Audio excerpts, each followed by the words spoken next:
We're here with Doug Jones, who's been in any number of things: Hellboy, Mimic, Pan's Labyrinth, you know, Silver Surfer, any Hocus Pocus, Buffy the Vampire Slayer. Yes, oh yeah, any number of films. It goes on.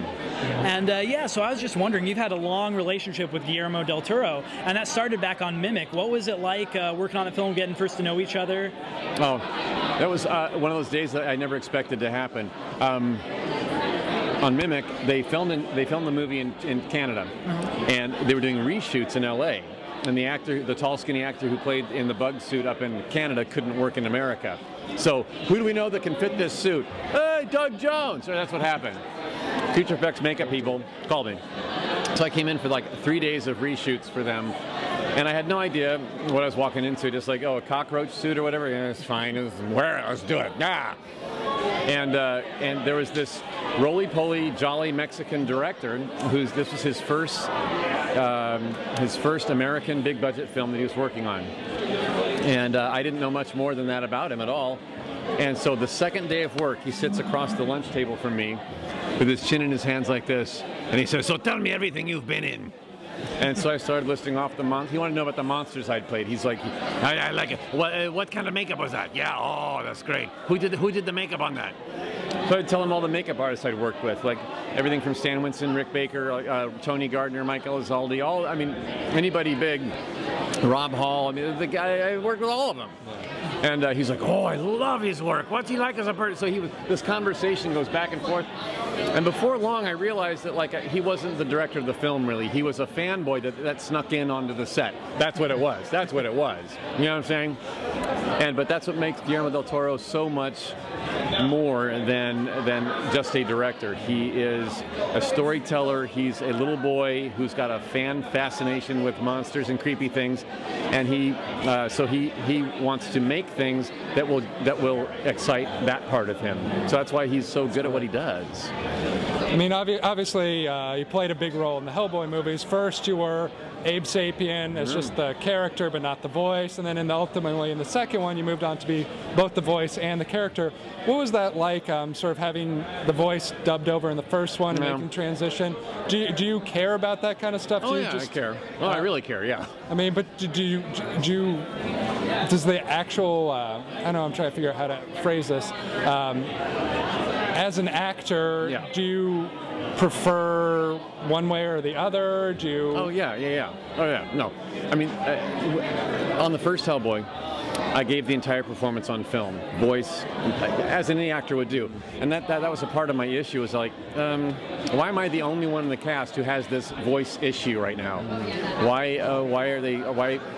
did they start the film? Why did they bring me into a situation where they already talked about having a celebrity voiceover person while they get some guy to wear the costume? Because I don't want to be thought of as some guy in a costume. Right. I also am an actor who creates characters fully and full body, including a voice. So, I wasn't never happy with that idea. Because that would be like asking Julia Roberts to do a film. Meryl Streep's voice is really what we're looking for. Well, then cast one or the other, and just make you know what I mean? Yeah. Let someone play the part. So, but what happened was David Hyde Pierce was the sound that they had in mind, but the voice I affected on set was loved by everybody, including Guillermo del Toro, our director. And in post-production, I was brought in to do my own vocal fixing up. So I did the ADR looping, and everybody was happy with it. The studio executives said, thinking marketing and name actor with the role, because I was not a name then, would it help us get seats filled if we had someone like a David Hyde Pierce, who Frasier was just coming to a close then, he was quite vocal then. And as a marketing person, as a studio person, I don't know that end of it. And I'm not going to blame them. I don't hate them at all. They were just trying to sell a movie, and that's good on them. But unfortunately, that meant that an actor like me, I put my heart and soul into this character, and part of my performance was removed and taken away and replaced. So David Hyde Pierce, being an actor's actor, and someone who's a gentleman, he stepped in accepting a voiceover job. He didn't know what he was walking into exactly, from as it's told to me. I've never met him. I would love to. David, if you're watching, I love you. he put his earphones on and heard my original performance from the set, saw what I was doing on screen, and he said, "What am I doing here?" Now, most actors would never do this. That's a very gracious thing to do. He went ahead and finished the job he was hired to do and did it very well. And then when it came to the movie coming out in theaters, he took it upon himself to have his name removed from the credits. He didn't do any press, no interviews, didn't come to the red carpet premiere, nothing. And when asked why, he backed off of all that. He said it's out of respect to the actor who played the role, Doug Jones. That's very sweet. Again, that's something that actors do not do. You know what I'm saying? It must have been also gratifying when the second one came out, where you did everything, and it was a huge success. You did a wonderful job in it. Transition period in the middle of that. Hellboy animated features, Hellboy Blood and Iron, Hellboy Sword of Storms. That was an issue. Like I was told by Guillermo when he told me that David Hyde Pierce was replacing me on my voice on the first movie. He felt awful about it and said, if we get to do a Hellboy 2 down here, I want your voice for that. What happens in the middle? Animated features. Well, what do you do with that? All the cast is coming back to voice themselves again. Ron Perlman, Selma Blair, John Hurt did Professor Room again. What do you do with that fish guy, Abe Sapien? Because yes, I was the on-screen actor, but the voice that you're going to hear from the first movie was David Hyde Pierce. So the animated voice was offered to David Hyde Pierce first. At this point, though, he was done with that, and he said, "Thank you very much, I will not be doing that." So that's when it was offered to me. Oh, sweetheart of a guy. So I owe David a lot, and I owe Guillermo del Toro a lot for having the faith in me to pick it up at that point. And thank goodness the fans resonated very well with my sound. I thought you did a wonderful job. Thank you very much. So hopefully that's an issue of the past now. I don't want to revisit that again. I don't think that's going to be a problem. Okay. And have you heard anything about Hellboy 3? If there's been discussions about that you've been a part of? Well, we can hope so, can't we? It was always their intention to make 3 Hellboys. Now the problem is, I don't know what the problem is honestly, but I'm not the voice of Universal Pictures. I'm not the voice of Guillermo del Toro or Ron Perlman. But as I'm doing my own Weber netting, you know, and the Weber net's going to go big. I'm serious. You hear lots of things, and Guillermo has been quoted saying, you know, of course he was working on The Hobbit for 4 years. That puts us into a backlog. He's off The Hobbit now, so what happens now? He's got other projects stacked up. His plate is so full. Is Hellboy 3 one of them? I don't know. But you cannot make, I wouldn't want to see a Hellboy 3 made without Guillermo writing and directing, because that's his. And you would also not want to see a Hellboy 3 without Ron Perlman playing Hellboy again. And there's been something on the Webernet that I read, some rumor that he may or may not be wanting to put the makeup back on again, which with his, you know, the life that has sprung for him lately has involved a lot of his own face, and you know, so where that leaves me in the mix is I don't know. But there's other incarnations of the Hellboy universe. There's the BPRD comic books that kind of a spin-off series that Abe Sapien is very prominent in. So we could there's been talk. Again, I read a lot on the Webernet. I don't know. Well, I mean, but you, for the record, you would be up for doing Hellboy 3. Oh, abso-frickin-lutely. Abe Sapien, even though it's like a tough makeup, takes 5 hours to get into. Wow. And it's a lot of work. It's a lot of physical work. It's a lot of long days. But I love the character so much. He's my favorite costume character I've ever played, and I would love to revisit him again and again and again. But it's good that you mentioned the comics too, because Abe Sapien had his own spin-off comic as well. Abe Sapien, right. If they theoretically did an Abe Sapien movie, that'd be pretty awesome. So there's other worlds for Abe to move on in if the rest of that team isn't, you know. But I would miss Ron Perlman so much. I love him, and he's a gem to work with. Selma Blair, like a little sister to me. We really became a family. We really did. That odd family of freaks. And that's what we are. But even, you know, going back, I don't know if it's back, Pan's Labyrinth, you did some amazing character work of several people in that movie. Pan, Paleface. The Pale Man. This is the two. Yeah. How do you go about, you know, when you're responsible for multiple characters, making sure you differentiate them enough and create unique personalities for everyone? Well, it's kind of one of those things where the characters sort of,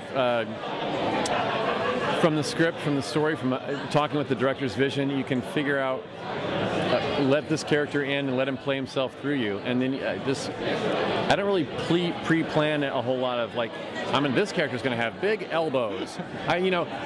If that's what comes out of the performance, it's like, oh, well, then that happened organically and naturally. Because you don't think about every step you take and every arm gesture you do in a day. You don't think about it ahead of time. I can barely get myself through the day, let alone two different personalities. Right, but when you do get yourself through the day, you don't think, where are my knees right now? Do you? No, not at all. Well, I tend to not think that either when I'm in these characters.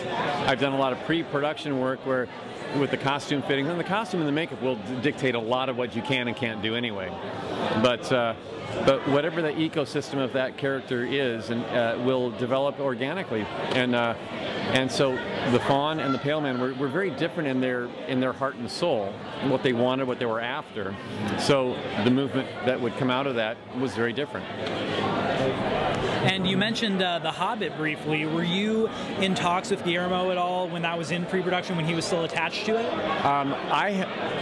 The minute he got that he was attached to the project as director 2 years ago, the rumors about me started right then. Right, oh, well then there must be, which he never denied, and he actually was on camera saying in an interview much like this, when he was asked in front of me, what do you have for Doug in The Hobbit? And he said, I don't have anything official to report, but let me say that if I direct a hemorrhoid commercial, Doug Jones will be in it. So that's a very sweet thing to say. That's great. Yeah, so apparently I wouldn't be surprised if he had plans for me in that. And now that he's off the project, I don't know where that leaves me or not. I would love to still do anything they would have for me in the Hobbit, but any actor would, I would think, right? You know what I'm saying? But and whatever Guillermo moves on to next, whatever he had stacked up next, I'm hopeful that he would remember little Dougie Jones. Also, back in the other superhero world, you were the Silver Surfer in the Fantastic Four sequel, Rise of the Silver Surfer, I believe it's called. Yeah. There was talk about spinning that off into its own movie. Where does that stand? Would you go back to that character? I would go back to that character. I love him too. Oh yeah, I would love to visit him again. But again, I'm not a voice of 20th Century Fox. They've got all that under control, I guess. And between them and Marvel, I don't know what the plans are. Again, Webernet reading and what I've heard and gleaned off that is that the Fantastic Four is being rebooted, I guess, from what I understand. So if they're going to do that again and start over afresh with a new cast on that, where that leaves the Surfer, I don't know. And where that leaves me, I don't know. What did you think of playing the Surfer, though, too? Because it was sort of, is he evil? Is he good? Like, what is that kind of role for an actor? Do you like that gray area? I love those roles. Yeah. The Surfer and also the Fawn from Pan's Labyrinth. Good, bad, you're never quite sure for a while. I love leaving an audience guessing like that. It gives me more to chew on as an actor, for sure. And the Surfer, what I love about him is that the dastardly deeds that he's doing when you meet him are all a response to his act of sacrifice to save his own planet way back when. He went into service to Galactus to save his world and to save the woman that he loved. Right? I think any of us would do that. Yeah. So there's a sympathetic quality to him about that. Absolutely. Yeah. So he comes to a planet like Earth and he doesn't know what we're all about, or he just knows that this is his job to do, and he doesn't know that Earthlings might have good souls as well. But he learns that, we do, and he becomes sort of a hero here. Yeah, which seems like a natural to make him his own spin-off character. It's a horror convention we're at. Again, thank you so much for your time. What should we stay tuned for you in the near future? Because I'm sure you got stuff going on. There's stuff going on all the time. I have a ton of things that have been shot that are coming out soon. Mafia movie called Grayscale. Indie dramedy coming of middle age story called My Name is Jerry. I play Jerry. My Name is Jerry. It's coming out on DVD. Oh, I love this one. Okay. I love Grayscale too. Did a cameo in a horror film called Cyrus, Mind of a Serial Killer. Carnies, a film I did 4 years ago, is finally getting a DVD release in October. And I'm currently right now working on a project in Idaho I came here this weekend to be just with you guys. Oh, great. Really From appreciate it. Idaho. From Idaho to Seattle, ladies and gentlemen. And in this one, I'm playing a paranormal research scientist expert guy in a movie called End of the Road. And in End of the Road, it's on a remote ranch out in the wilds of Idaho, and there's a haunted house there, sort of thing. And I'm a part. It's a paranormal research TV show, kind of like a Ghost Hunters, let's say. Great. That's come to investigate what's going on there. There's an untimely death, and then all havoc ensues. Was it a ghost or was it some other evil at work? We don't know. You must watch to see. It's got a great twist to the story that I wasn't expecting when I read the script, so I was really happy to be a part of it. And it's a great cast, too. I'm presuming all this information is available at a website, DougJones.com? Everything I'm doing, all of the above, you can read about and see pictures from on TheDougJonesExperience.com. TheDougJonesExperience.com. Put it right here. And it's right there. Yes. All right, well, thank you so much. Thanks for having me. You guys are awesome. They're awesome. I know, right? I'm just saying.